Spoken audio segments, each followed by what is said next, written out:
بسم اللہ الرحمن الرحیم۔ حضرت علی نے فرمایا، معاف کرنے میں جلدی کرنا شریفوں کی عادت ہے اور بدلہ لینے میں جلدی کرنا کمینوں کا طریقہ۔ لوگوں کو دعا کے لیے کہنے سے بہتر ہے کہ ایسے عمل کرو کہ لوگوں کے دل سے آپ کے لیے دعا نکلے۔ کبھی بھی اپنی جسمانی طاقت اور دولت پر بھروسہ نہ کرنا، کیونکہ بیماری اور غربت آنے میں دیر نہیں لگتی۔ جاہل کے سامنے عقل کی بات مت کرو، پہلے وہ بحث کرے گا، پھر اپنی ہار دیکھ کر دشمن ہو جائے گا۔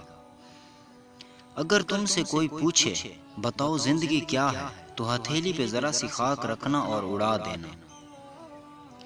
زندگی کے ہر موڑ پر صلح کرنا سیکھو، کیونکہ جھکتا تو وہی ہے جس میں جان ہوتی ہے، اکڑنا تو مردے کی پہچان ہوتی ہے۔ اپنے مردوں کی قبروں پر جایا کرو، کیونکہ وہ تمہارے آنے سے خوش ہوتے ہیں۔ انسان کو چاہیے کہ اپنے ماں باپ کی قبروں پر جا کر دعائے خیر کرے اور پھر اپنی حاجات طلب کرے۔ جو شخص اپنے ہمیشہ کے رہنے کے گھر آخرت کو آباد کرتا ہے، وہ عقل مند ہے۔ 4 خوبیاں انسان کو باکمال بنا دیتی ہیں: ٹھنڈا دماغ، میٹھی زبان، نرم دل اور چہرے پہ مسکراہٹ۔